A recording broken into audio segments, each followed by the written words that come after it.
Lavender, the AI machine directing Israel's bombing spree in Gaza.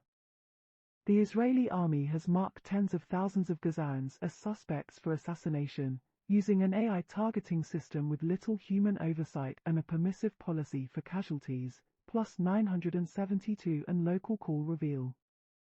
In 2021, a book titled The Human-Machine Team: How to Create Synergy Between Human and Artificial Intelligence That Will Revolutionize Our World was released in English under the pen name Brigadier General Y.S. In it, the author, a man who we confirm to be the current commander of the elite Israeli intelligence unit 8200, makes the case for designing a special machine that could rapidly process massive amounts of data to generate thousands of potential targets for military strikes in the heat of a war. Such technology, he writes, would resolve what he described as a human bottleneck for both locating the new targets and decision-making to approve the targets. Such a machine, it turns out, actually exists. A new investigation by Plus 972 magazine and Local Call reveals that the Israeli army has developed an artificial intelligence-based program known as Lavender, unveiled here for the first time. According to 6 Israeli intelligence officers, who have all served in the army during the current war on the Gaza Strip and had first-hand involvement with the use of AI to generate targets for assassination, Lavender has played a central role in the unprecedented bombing of Palestinians, especially during the early stages of the war. In fact, according to the sources, its influence on the military's operations was such that they essentially treated the outputs of the AI machine as if it were a human decision.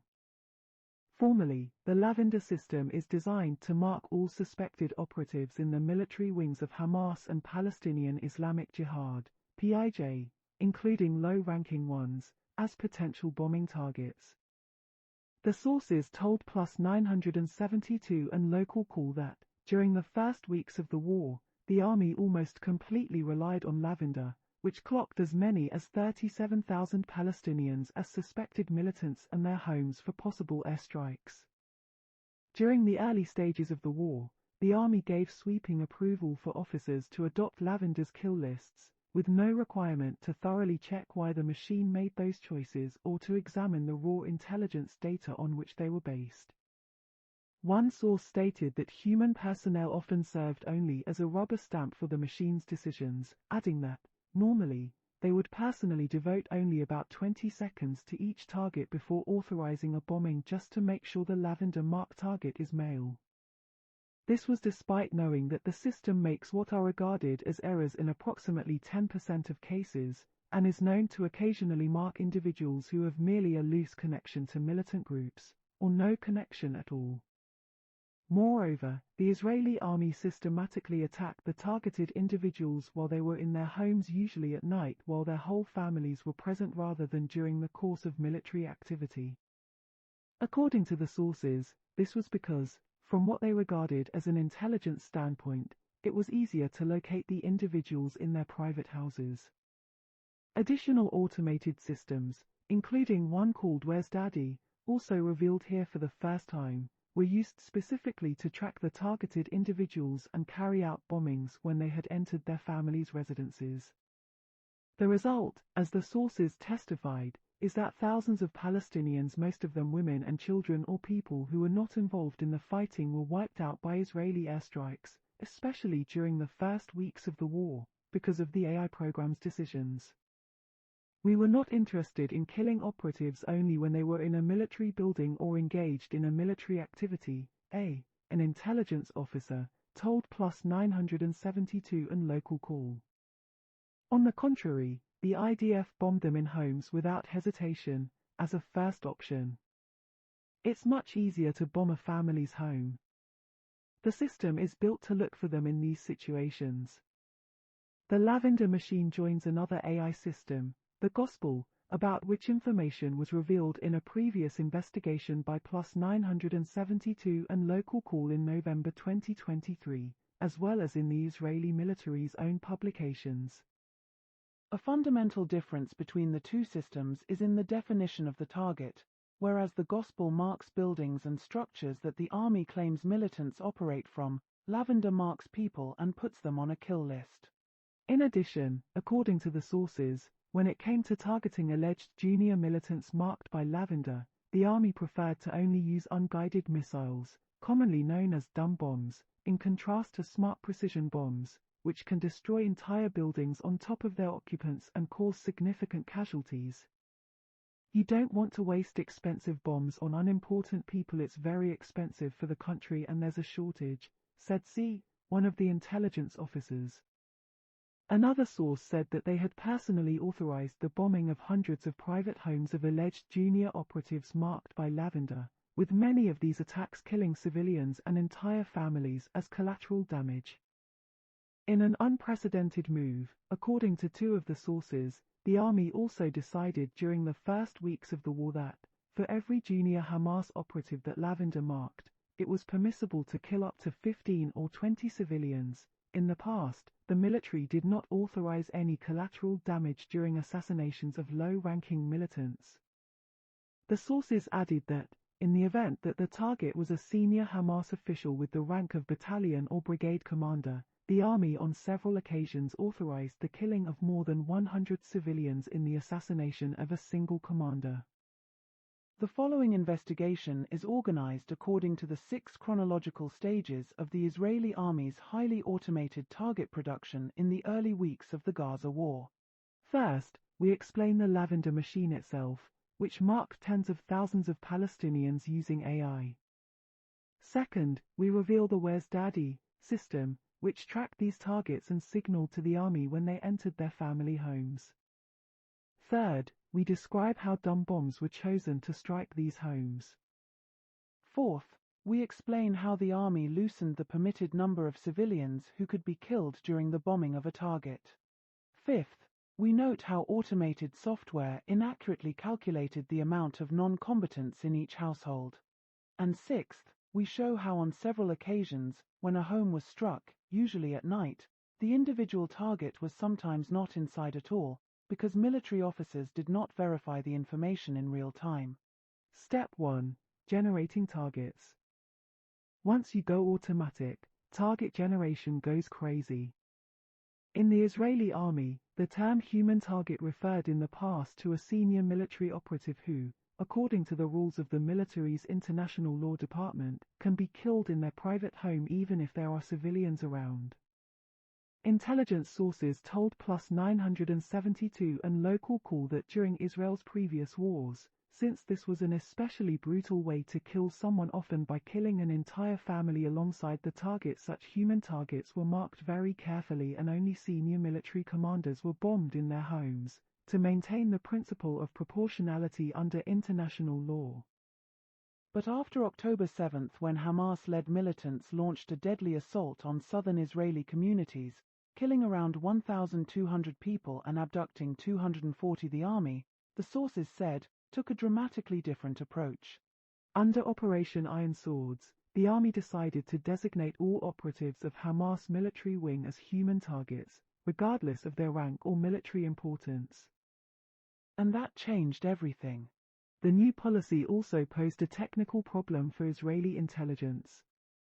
In previous wars, in order to authorize the assassination of a single human target, an officer had to go through a complex and lengthy incrimination process, cross-check evidence that the person was indeed a senior member of Hamas military wing, find out where he lived, his contact information, and finally know when he was home in real time. When the list of targets numbered only a few dozen senior operatives, intelligence personnel could individually handle the work involved in incriminating and locating them. However, once the list was expanded to include tens of thousands of lower-ranking operatives, the Israeli army figured it had to rely on automated software and artificial intelligence. The result, the sources testify, was that the role of human personnel in incriminating Palestinians as military operatives was pushed aside, and AI did most of the work instead. According to 4 of the sources who spoke to Plus 972 and Local Call, Lavender, which was developed to create human targets in the current war, has marked some 37,000 Palestinians as suspected Hamas militants, most of them junior, for assassination, The IDF spokesperson denied the existence of such a kill list in a statement to Plus 972 and Local Call. "We didn't know who the junior operatives were, because Israel didn't track them routinely," explained Senior Officer B to Plus 972 and Local Call, illuminating the reason behind the development of this particular target machine for the current war. "They wanted to allow us to attack automatically. That's the holy grail. Once you go automatic, target generation goes crazy." The sources said that the approval to automatically adopt Lavender's kill lists, which had previously been used only as an auxiliary tool, was granted about 2 weeks into the war, after intelligence personnel manually checked the accuracy of a random sample of several hundred targets selected by the AI system. When that sample found that Lavender's results had reached 90% accuracy in identifying an individual's affiliation with Hamas, the army authorized the sweeping use of the system. From that moment, sources said that if Lavender decided an individual was a militant in Hamas, they were essentially asked to treat that as an order, with no requirement to independently check why the machine made that choice or to examine the raw intelligence data on which it is based. "At 5 a.m., would come and bomb all the houses that we had marked," B said. "We took out thousands of people. We didn't go through them one by one, we put everything into automated systems, and as soon as one of was at home, he immediately became a target. We bombed him and his house.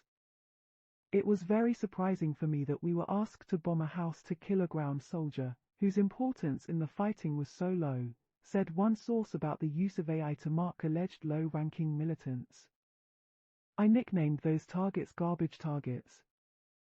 Still, I found them more ethical than the targets that we bombed just for deterrence, high-rises that are evacuated and toppled just to cause destruction." The deadly results of this loosening of restrictions in the early stage of the war were staggering. According to data from the Palestinian Health Ministry in Gaza, on which the Israeli army has relied almost exclusively since the beginning of the war, Israel killed some 15,000 Palestinians, almost half of the death toll so far in the first 6 weeks of the war, up until a week-long ceasefire was agreed on November 24. The more information and variety, the better. The Lavender software analyzes information collected on most of the 2.3 million residents of the Gaza Strip through a system of mass surveillance, then assesses and ranks the likelihood that each particular person is active in the military wing of Hamas or PIJ. According to sources, the machine gives almost every single person in Gaza a rating from 1 to 100, expressing how likely it is that they are a militant. Lavender learns to identify characteristics of known Hamas and PIJ operatives, whose information was fed to the machine as training data, and then to locate these same characteristics, also called features, among the general population, the sources explained. An individual found to have several different incriminating features will reach a high rating, and thus automatically becomes a potential target for assassination. In the human-machine team, the book referenced at the beginning of this article, the current commander of Unit 8200 advocates for such a system without referencing Lavender by name. The commander himself also isn't named, but 5 sources in 8200 confirmed that the commander is the author, as reported also by Haaretz. Describing human personnel as a bottleneck that limits the army's capacity during a military operation, the commander laments, "We cannot process so much information. It doesn't matter how many people you have tasked to produce targets during the war, you still cannot produce enough targets per day." The solution to this problem, he says, is artificial intelligence. The book offers a short guide to building a target machine, similar in description to Lavender, based on AI and machine learning algorithms. Included in this guide are several examples of the hundreds and thousands of features that can increase an individual's rating, such as being in a WhatsApp group with a known militant, changing cell phone every few months, and changing addresses frequently. The more information, and the more variety, the better, the commander writes. Visual information, cellular information, social media connections, battlefield information, phone contacts, photos. While humans select these features at first, the commander continues, over time the machine will come to identify features on its own. This, he says, can enable militaries to create tens of thousands of targets, while the actual decision as to whether or not to attack them will remain a human one. The book isn't the only time a senior Israeli commander hinted at the existence of human target machines like Lavender. Plus 972 and Local Call have obtained footage of a private lecture given by the commander of Unit 8200 Secretive Data Science and AI Center, Colonel Yoav, at Tel Aviv University's AI Week in 2023, which was reported on at the time in the Israeli media. In the lecture, the commander speaks about a new, sophisticated target machine used by the Israeli army that detects dangerous people based on their likeness to existing lists of known militants on which it was trained. Using the system, we managed to identify Hamas missile squad commanders, Colonel Yoav said in the lecture, referring to Israel's May 2021 military operation in Gaza, when the machine was used for the first time.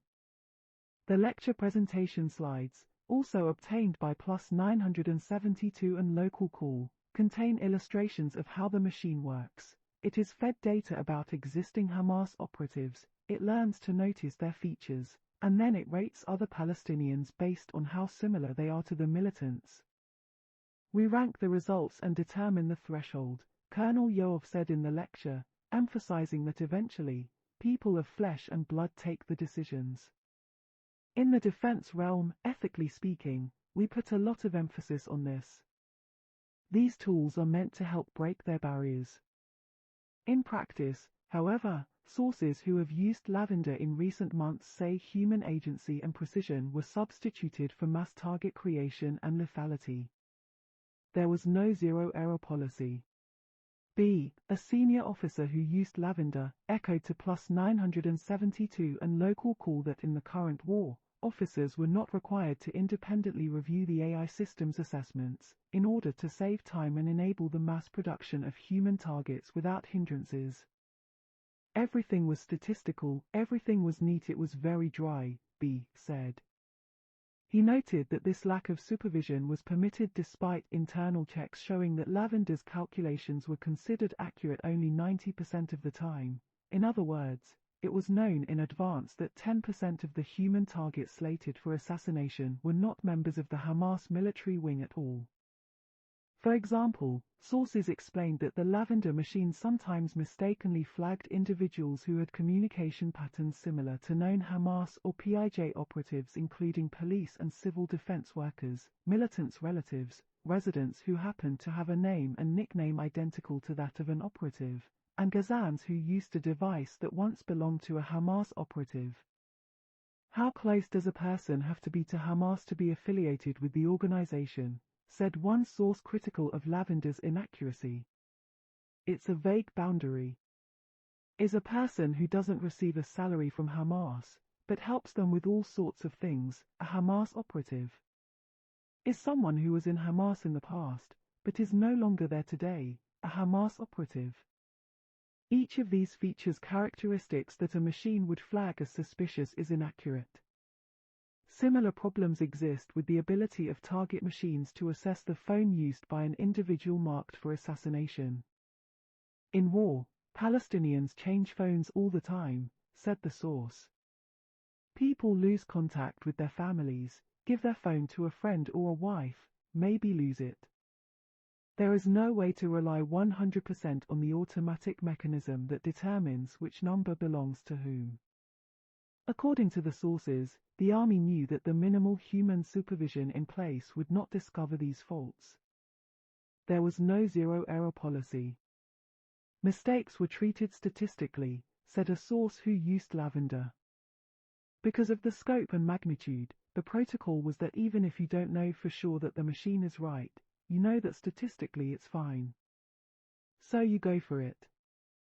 It has proven itself, said B, the senior source. There's something about the statistical approach that sets you to a certain norm and standard. There has been an illogical amount of in this operation. This is unparalleled, in my memory. And I have much more trust in a statistical mechanism than a soldier who lost a friend 2 days ago. Everyone there, including me, lost people on October 7th. The machine did it coldly. And that made it easier. Another intelligence source, who defended the reliance on the Lavender-generated kill lists of Palestinian suspects, argued that it was worth investing an intelligence officer's time only to verify the information if the target was a senior commander in Hamas. But when it comes to a junior militant, you don't want to invest manpower and time in it, he said. In war, there is no time to incriminate every target. So you're willing to take the margin of error of using artificial intelligence, risking collateral damage and civilians dying, and risking attacking by mistake, and to live with it. B said that the reason for this automation was a constant push to generate more targets for assassination. In a day without targets, we attacked at a lower threshold. We were constantly being pressured, bring us more targets. They really shouted at us. We finished our targets very quickly. He explained that when lowering the rating threshold of Lavender, it would mark more people as targets for strikes. At its peak, the system managed to generate 37,000 people as potential human targets, said B, but the numbers changed all the time, because it depends on where you set the bar of what a Hamas operative is. There were times when a Hamas operative was defined more broadly, and then the machine started bringing us all kinds of civil defense personnel, police officers, on whom it would be a shame to waste bombs. They help the Hamas government, but they don't really endanger soldiers. In practice, sources said this meant that for civilian men marked in error by Lavender, there was no supervising mechanism in place to detect the mistake. According to B, a common error occurred if the target gave to his son, his older brother, or just a random man. That person will be bombed in his house with his family. This happened often. These were most of the mistakes caused by Lavender, B said. Step 2. Linking targets to family homes.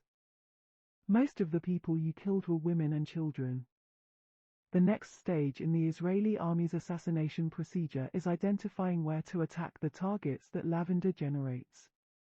In a statement to Plus 972 and Local Call, the IDF spokesperson claimed in response to this article that Hamas places its operatives and military assets in the heart of the civilian population, systematically uses the civilian population as human shields, and conducts fighting from within civilian structures, including sensitive sites such as hospitals, mosques, schools, and UN facilities.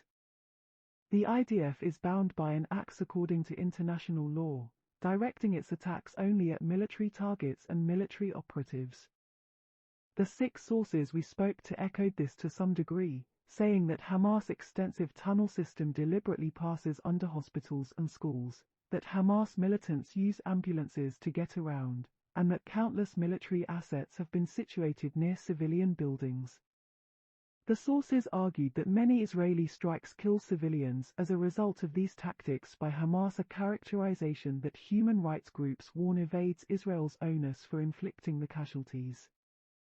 However, in contrast to the Israeli army's official statements, the sources explained that a major reason for the unprecedented death toll from Israel's current bombardment is the fact that the army has systematically attacked targets in their private homes, alongside their families, in part because it was easier from an intelligence standpoint to mark family houses using automated systems. Indeed, several sources emphasized that, as opposed to numerous cases of Hamas operatives engaging in military activity from civilian areas, in the case of systematic assassination strikes, the army routinely made the active choice to bomb suspected militants when inside civilian households from which no military activity took place. This choice, they said, was a reflection of the way Israel's system of mass surveillance in Gaza is designed. One source who worked with the military data science team that trained Lavender said that data collected from employees of the Hamas-run Internal Security Ministry, whom he does not consider to be militants, was also fed into the machine. I was bothered by the fact that when Lavender was trained, they used the term Hamas operative loosely, and included people who were civil defense workers in the training dataset, he said. The source added that even if one believes these people deserve to be killed, training the system based on their communication profiles made Lavender more likely to select civilians by mistake when its algorithms were applied to the general population.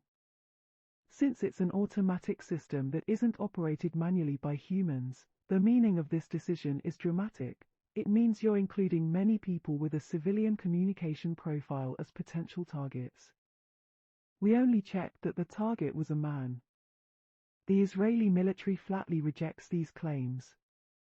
In a statement to Plus 972 and Local Call, the IDF spokesperson denied using artificial intelligence to incriminate targets, saying these are merely auxiliary tools that assist officers in the process of incrimination.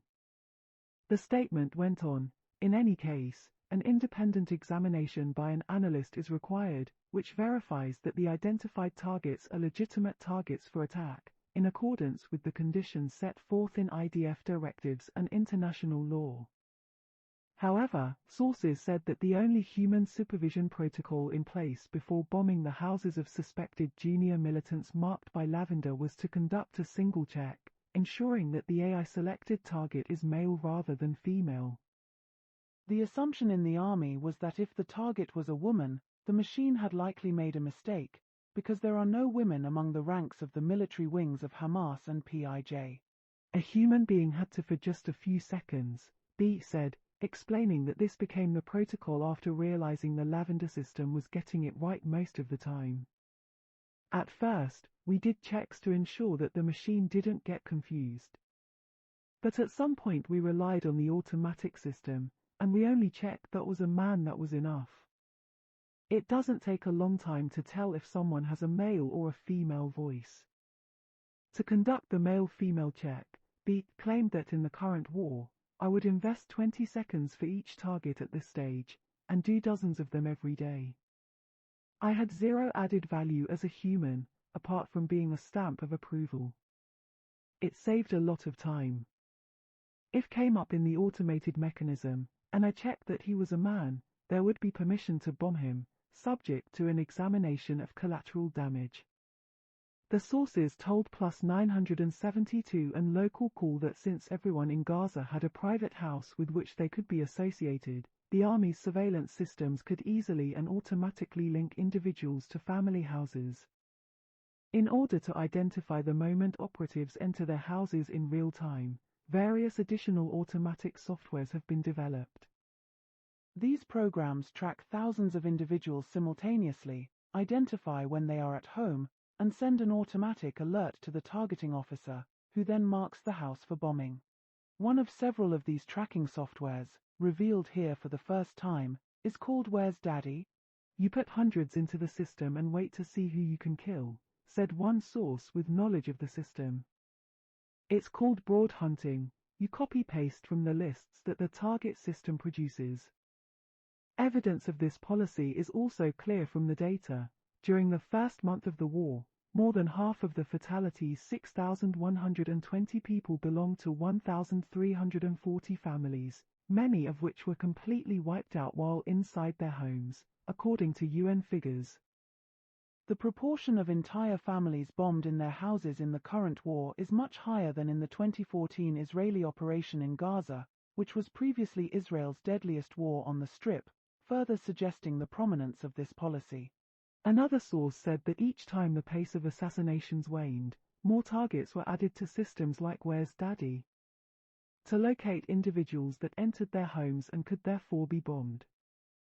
He said that the decision of who to put into the tracking systems could be made by relatively low-ranking officers in the military hierarchy. One day, totally of my own accord, I added something like 1,200 new targets to the system, because the number of attacks decreased, the source said. That made sense to me. In retrospect, it seems like a serious decision I made. And such decisions were not made at high levels.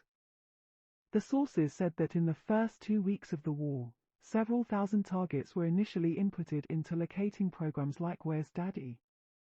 These included all the members of Hamas Elite Special Forces Unit the Nukba, all of Hamas anti-tank operatives, and anyone who entered Israel on October 7th. But before long, the kill list was drastically expanded. In the end it was everyone, one source explained. Tens of thousands.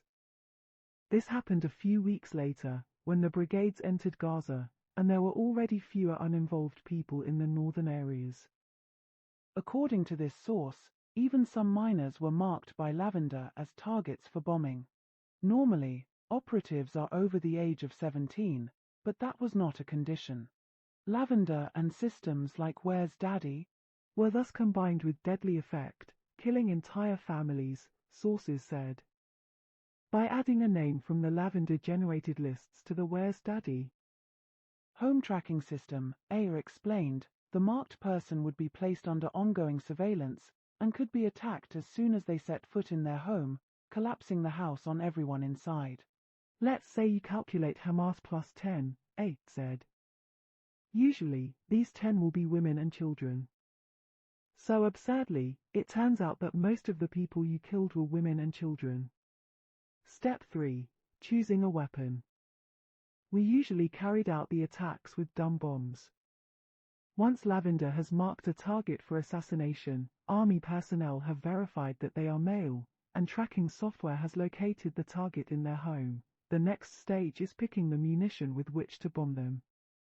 In December 2023, CNN reported that according to U.S. intelligence estimates, about 45% of the munitions used by the Israeli Air Force in Gaza were dumb bombs, which are known to cause more collateral damage than guided bombs.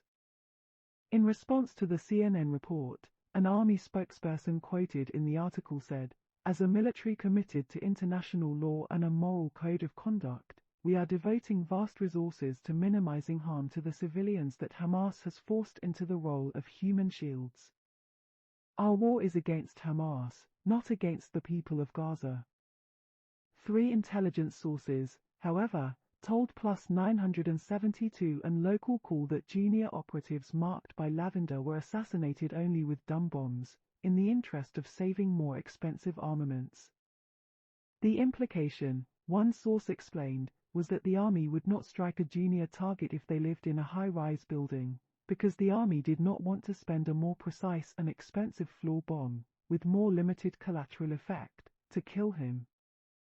But if a junior target lived in a building with only a few floors, the army was authorized to kill him and everyone in the building with a dumb bomb. It was like that with all the junior targets, testified C, who used various automated programs in the current war. The only question was, is it possible to attack the building in terms of collateral damage? Because we usually carried out the attacks with dumb bombs, and that meant literally destroying the whole house on top of its occupants. But even if an attack is averted, you don't care, you immediately move on to the next target. Because of the system, the targets never end. You have another 36,000 waiting. Step 4. Authorizing civilian casualties. We attacked almost without considering collateral damage. One source said that when attacking junior operatives, including those marked by AI systems like Lavender, the number of civilians they were allowed to kill alongside each target was fixed during the initial weeks of the war at up to 20. Another source claimed the fixed number was up to 15. These collateral damage degrees, as the military calls them, were applied broadly to all suspected junior militants, the sources said, regardless of their rank, military importance, and age, and with no specific case-by-case examination to weigh the military advantage of assassinating them against the expected harm to civilians. According to A, who was an officer in a target operation room in the current war, the Army's International Law Department has never before given such sweeping approval for such a high collateral damage degree. It's not just that you can kill any person who is a Hamas soldier, which is clearly permitted and legitimate in terms of international law, A said. But they directly tell you, you are allowed to kill them along with many civilians. Every person who wore a Hamas uniform in the past year or two could be bombed with 20 collateral damage, even without special permission, A continued. In practice, the principle of proportionality did not exist. According to A, this was the policy for most of the time that he served. Only later did the military lower the collateral damage degree. In this calculation, it could also be 20 children for a junior operative. It really wasn't like that in the past, Ake explained. Asked about the security rationale behind this policy, Ake replied, lethality. The predetermined and fixed collateral damage degree helped accelerate the mass creation of targets using the Lavender machine, sources said, because it saved time. Beek claimed that the number of civilians they were permitted to kill in the first week of the war per suspected junior militant marked by AI was 15, but that this number went up and down over time. At first we attacked almost without considering collateral damage, Beek said of the first week after October 7th. In practice, you didn't really count people, because you couldn't really tell if they're at home or not. After a week, restrictions on collateral damage began. The number dropped to 5, which made it really difficult for us to attack, because if the whole family was home, we couldn't bomb it. Then they raised the number again. We knew we would kill over 100 civilians. Sources told Plus 972 and Local Call that now, partly due to American pressure, the Israeli army is no longer mass-generating junior human targets for bombing in civilian homes.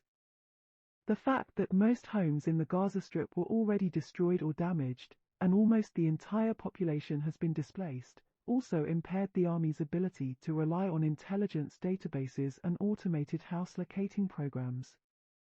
Eek claimed that the massive bombardment of junior militants took place only in the first week or two of the war, and then was stopped mainly so as not to waste bombs.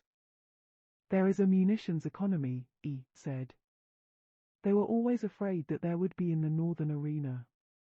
They don't attack these kinds of people at all anymore. However, airstrikes against senior-ranking Hamas commanders are still ongoing, and sources said that for these attacks, the military is authorizing the killing of hundreds of civilians per target, an official policy for which there is no historical precedent in Israel, or even in recent U.S. military operations. In the bombing of the commander of the Shujaiya battalion, we knew that we would kill over 100 civilians. Beek recalled of a December 2nd bombing that the IDF spokesperson said was aimed at assassinating Wissam Farat. For me, psychologically, it was unusual. Over 100 civilians, it crosses some red line. Amjad al-Sheikh, a young Palestinian from Gaza, said many of his family members were killed in that bombing. A resident of Shujaiya, east of Gaza City, he was at a local supermarket that day when he heard 5 blasts that shattered the glass windows. I ran to my family's house, but there were no buildings there anymore, al-Sheikh told Plus 972 and Local Call. The street was filled with screams and smoke. Entire residential blocks turned to mountains of rubble and deep pits. People began to search in the cement, using their hands, and so did I, looking for signs of my family's house.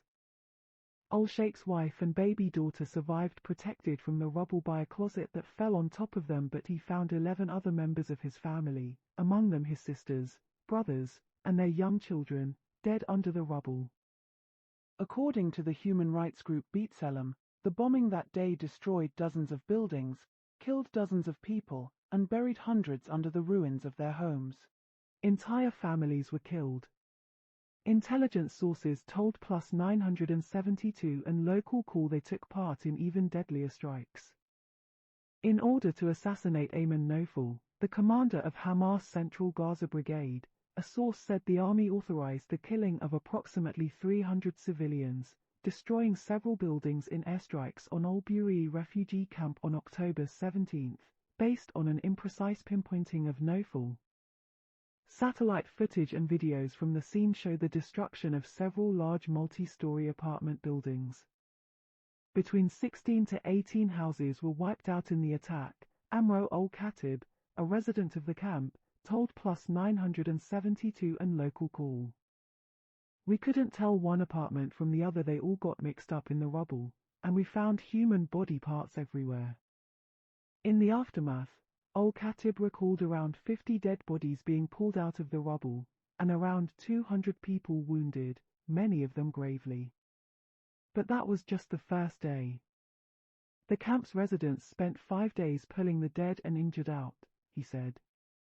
Nail al-Bahizi, a paramedic, was one of the first on the scene. He counted between 50-70 casualties on that first day. At a certain moment, we understood the target of the strike was Hamas commander Ayman Nofal, he told Plus 972 and Local Call. They killed him, and also many people who didn't know he was there. Entire families with children were killed.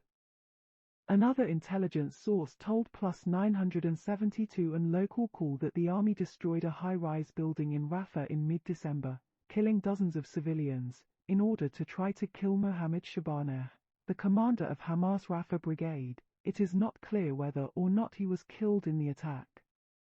Often, the source said, the senior commanders hide in tunnels that pass under civilian buildings, and therefore the choice to assassinate them with an airstrike necessarily kills civilians. Most of those injured were children, said Wael Olser, 55, who witnessed the large-scale strike believed by some Gazans to have been the assassination attempt. He told Plus 972 and Local Call that the bombing on December 20 destroyed an entire residential block and killed at least 10 children. There was a completely permissive policy regarding the casualties of operations, so permissive that in my opinion it had an element of revenge, an intelligence source, claimed. The core of this was the assassinations of senior for whom they were willing to kill hundreds of civilians. We had a calculation, how many for a brigade commander, how many for a battalion commander, and so on. There were regulations, but they were just very lenient, said another intelligence source. We've killed people with collateral damage in the high double digits, if not low triple digits. These are things that haven't happened before.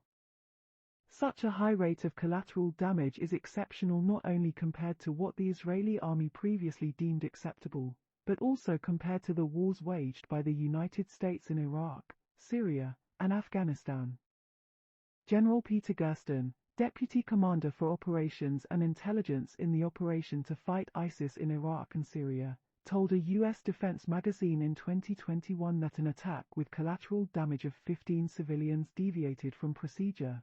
To carry it out, he had to obtain special permission from the head of the U.S. Central Command, General Lloyd Austin, who is now Secretary of Defense. With Osama bin Laden, you'd have an NCV of 30, but if you had a low-level commander, his NCV was typically 0, Gersten said. We ran 0 for the longest time.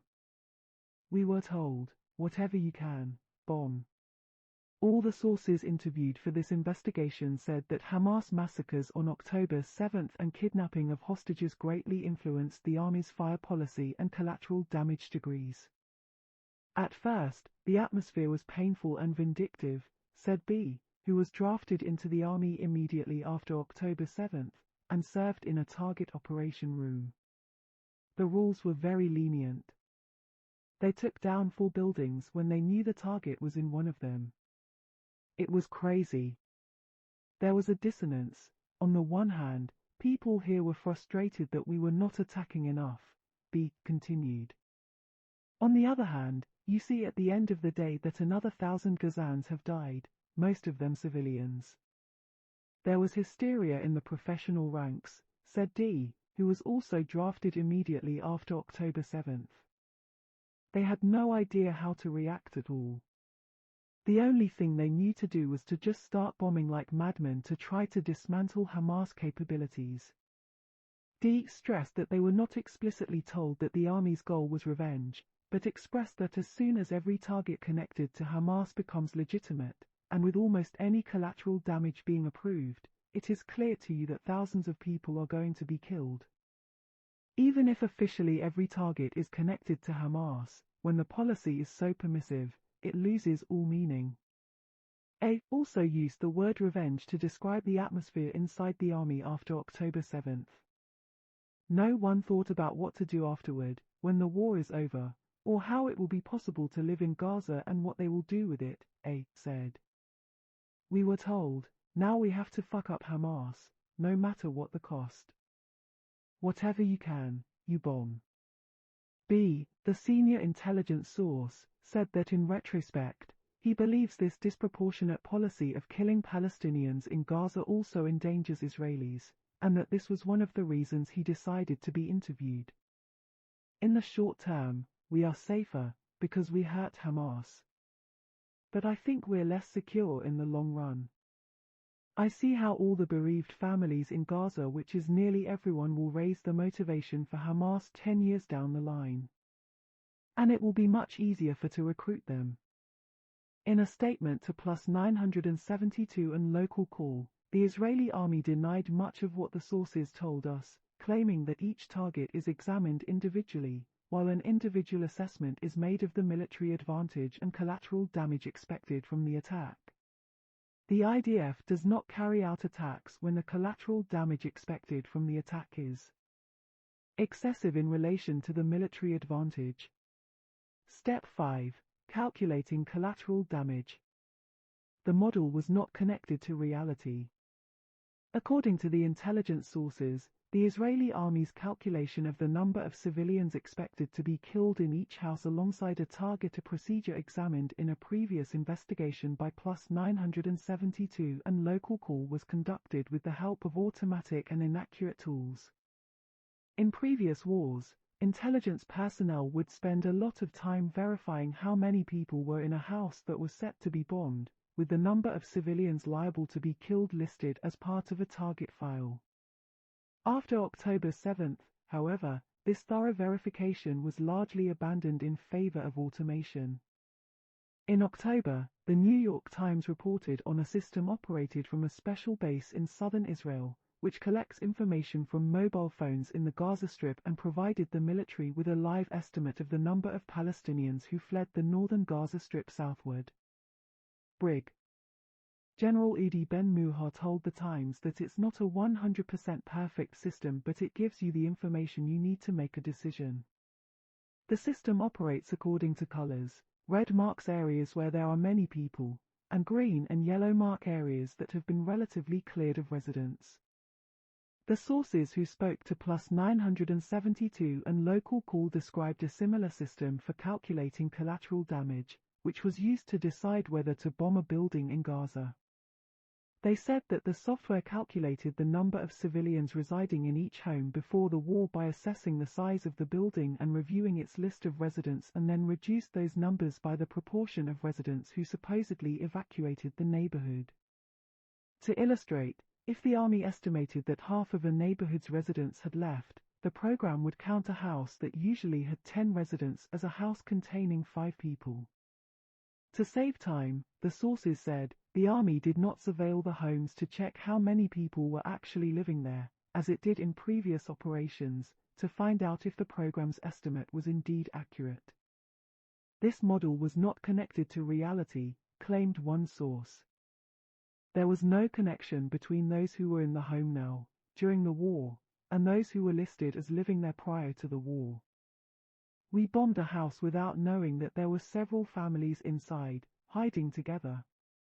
The source said that although the army knew that such errors could occur, this imprecise model was adopted nonetheless, because it was faster. As such, the source said, the collateral damage calculation was completely automatic and statistical, even producing figures that were not whole numbers. Step 6. Bombing a family home. You killed a family for no reason. The sources who spoke to Plus 972 and Local Call explained that there was sometimes a substantial gap between the moment that tracking systems like Where's Daddy alerted an officer that a target had entered their house, and the bombing itself, leading to the killing of whole families even without hitting the army's target. It happened to me many times that we attacked a house, but the person wasn't even home, one source said. The result is that you killed a family for no reason. 3 intelligence sources told Plus 972 and Local Call that they had witnessed an incident in which the Israeli army bombed a family's private home, and it later turned out that the intended target of the assassination was not even inside the house, since no further verification was conducted in real time. Sometimes was at home earlier, and then at night he went to sleep somewhere else, say underground, and you didn't know about it, one of the sources said. There are times when you double-check the location, and there are times when you just say, okay, he was in the house in the last few hours, so you can just bomb. Another source described a similar incident that affected him and made him want to be interviewed for this investigation. We understood that the target was home at 8 p.m. In the end, the Air Force bombed the house at 3 a.m. Then we found out he had managed to move himself to another house with his family. There were 2 other families with children in the building we bombed. In previous wars in Gaza, after the assassination of human targets, Israeli intelligence would carry out bomb damage assessment, BDA, procedures, a routine post-strike check to see if the senior commander was killed and how many civilians were killed along with him. As revealed in a previous Plus 972 and local call investigation, this involved listening into phone calls of relatives who lost their loved ones. In the current war, however, at least in relation to junior militants marked using AI, sources say this procedure was abolished in order to save time. The sources said they did not know how many civilians were actually killed in each strike, and for the low-ranking suspected Hamas and PIJ operatives marked by AI, they did not even know whether the target himself was killed. You don't know exactly how many you killed, and who you killed, an intelligence source told Local Call for a previous investigation published in January. Only when it's senior Hamas operatives do you follow the BDA procedure. In the rest of the cases, you don't care. You get a report from the Air Force about whether the building was blown up, and that's it. You have no idea how much collateral damage there was. You immediately move on to the next target. The emphasis was to create as many targets as possible, as quickly as possible. But while the Israeli military may move on from each strike without dwelling on the number of casualties, Amjad al-Sheikh, the Shujaia resident who lost 11 of his family members in the December 2nd bombardment, said that he and his neighbors are still searching for corpses. Until now, there are bodies under the rubble, he said. 14 residential buildings were bombed with their residents inside. Some of my relatives and neighbors are still buried.